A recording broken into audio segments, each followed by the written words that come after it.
mode ak Mado mais surtout ci góor ñi am lu ñu xewal ci continent bi yëpp sax laay wax tuddee ko Kiba c'est un peu ce que je porte mooy li ma sol nii.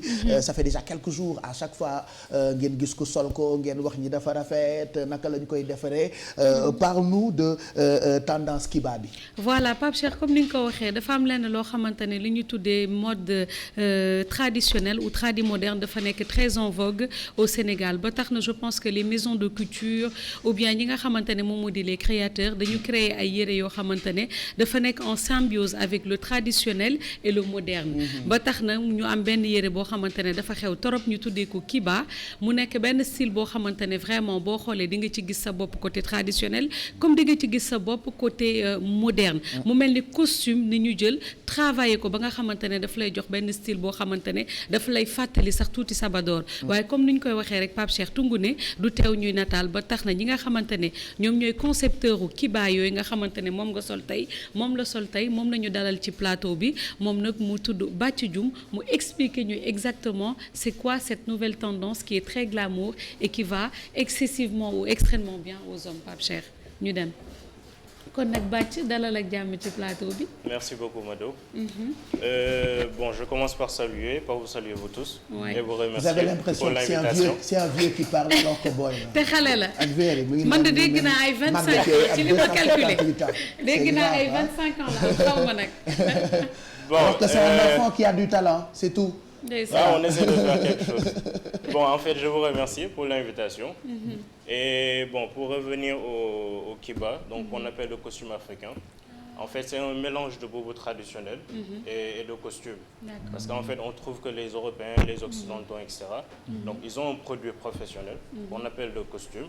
Donc nous aussi, les Africains, pourquoi pas nos présidents, nos chefs d'État, les bureaucrates et même les chefs d'entreprise pourront mettre le Kiba, par exemple, en Europe lors des séminaires, des rendez-vous, etc.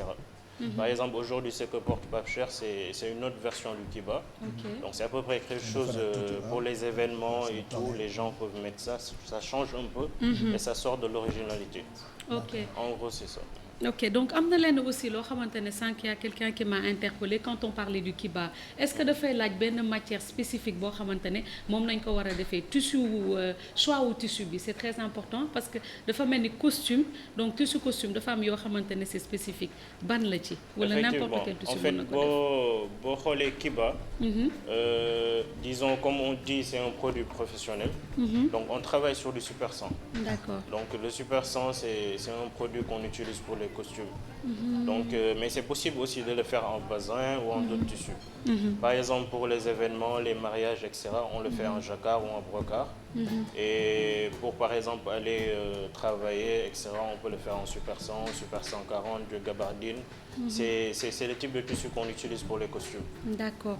Man bu ma desaatee tuuti ci Kiba comme ni ma ko gisee parce que vous c'est par rapport ak seen morphologie Pape Cheikh il a la taille normale yow tamit mais est-ce que le Kiba est adapté à tout type de morphologie surtout pour góor yi parce que am na ñoo am yaram. Voilà parce que yéen da ngeen ko solee c'est bien porté. Mais est-ce que borom biir bu rëy wala naka sa dul noonu moom itam mu ngi sol non mais moi non mais question que vous me posez c'est très très important. Et aujourd'hui ça me permet me mën a répondre sur ça. Voilà parce que boo gisee costume da ngay gis ko comme ku ngay wax ko am surcharge pondérale. Exactement voilà ku am surcharge pondérale mën na ko sol. Donc comme ku mel ni man comme man on dit que je suis svelte bon ku mel ni Pape Cheikh disons taille normale la mën na ko sol. Donc l'avantage du Kiba mooy nous quand on a créé le Kiba donc on a créé un logiciel.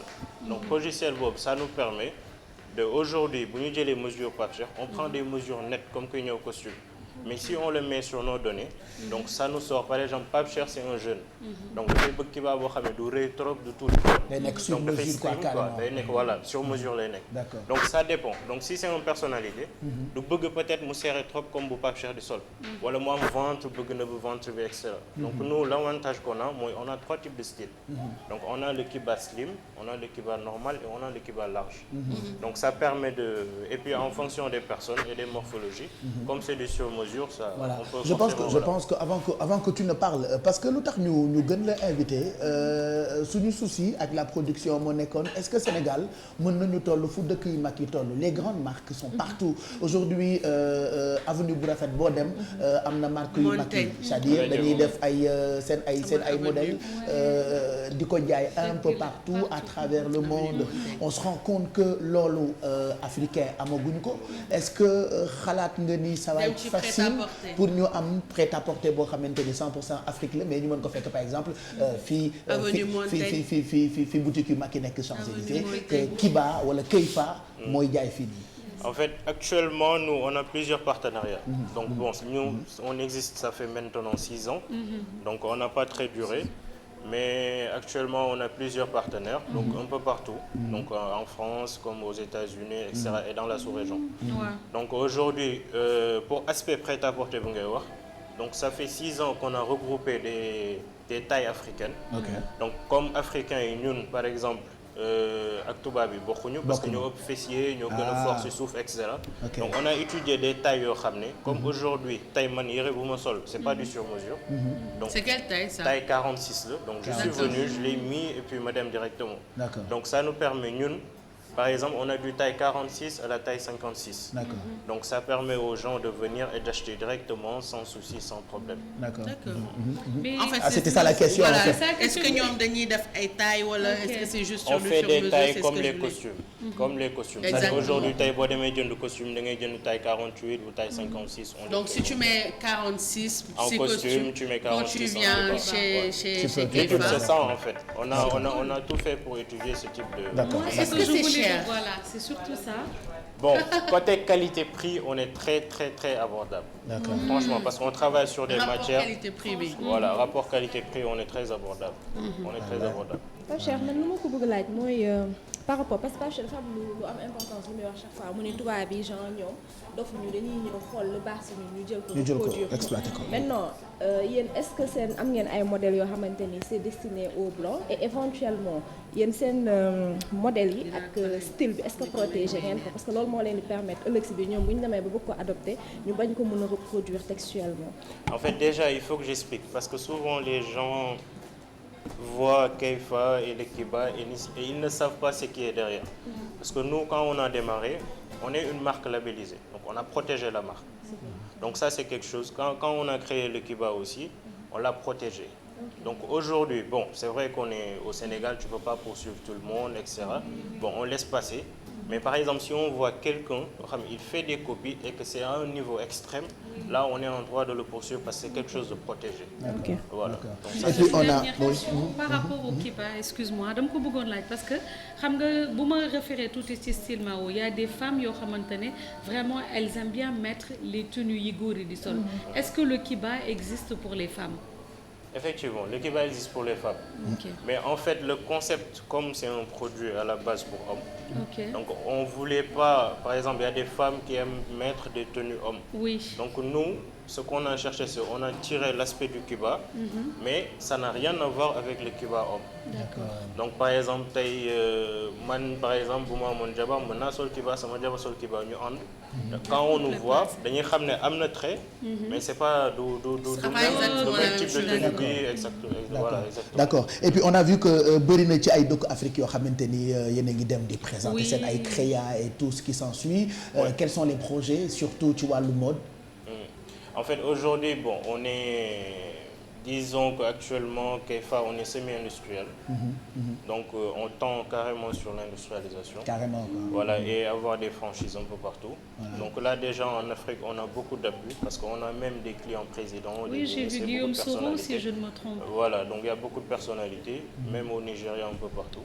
Mais donc les gens apprécient. Ça c'est une fierté. Ça c'est une fierté. Loolu c'est vrai que débat la woon tey ci suba. Kiba moi j'ai dit aux filles l'idéal est nga boole ko ak des chaussures de ville.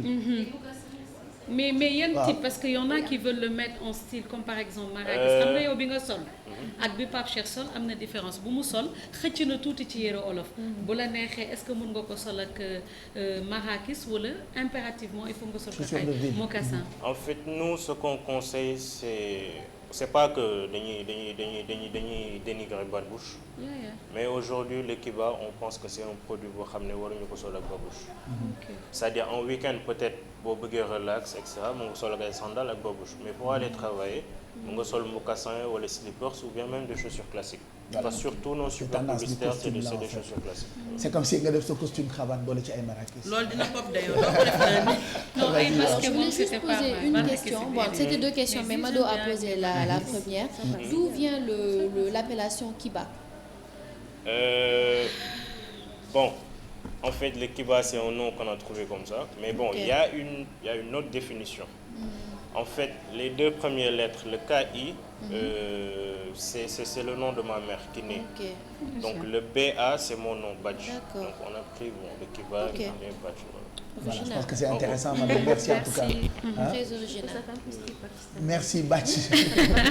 Donc merci comme ni ngeen ko gisee rek c'est en ce moment ce qui est tendance yére yi nga xamante ni góor yi dañ koy sol mu jox leen ay style boo xamante ne dañu am une belle allure une belle posture très classe très chic comme ni ko Pape Cheikh Soleil ak sunu invité bi alors faites-vous plaisir aimez-vous et votre beauté apparaîtra. Ben voilà, trop intéressant. Vous avez le droit. Merci beaucoup Badj ñu ngi lay gërëm bu baax. Merci d'être passé nous voir. Je rappelle que adresse, numéro de téléphone et tout ce qui s'ensuit di ngeen ko am ci biir émission bi. Ça vous permettra ngeen woo ko pour ngeen mën a am modèle bi wala moom bi mu def. On a vu que beaucoup de stars sont habillés par cette marque entre autres Wally Seck. Il y a même des chefs d'État yoo xamante ni ils s'habillent Keifa loolu mënuñu lu dul am fierté ci xale bu mel comme moom. Voilà et Ricardo le mari de Alfie s'habille Keifa. Merci Badj. ñu ngi lay gërëm bu baax merci d'être passé nous voir bonne journée. Voilà allez on poursuit 9h30.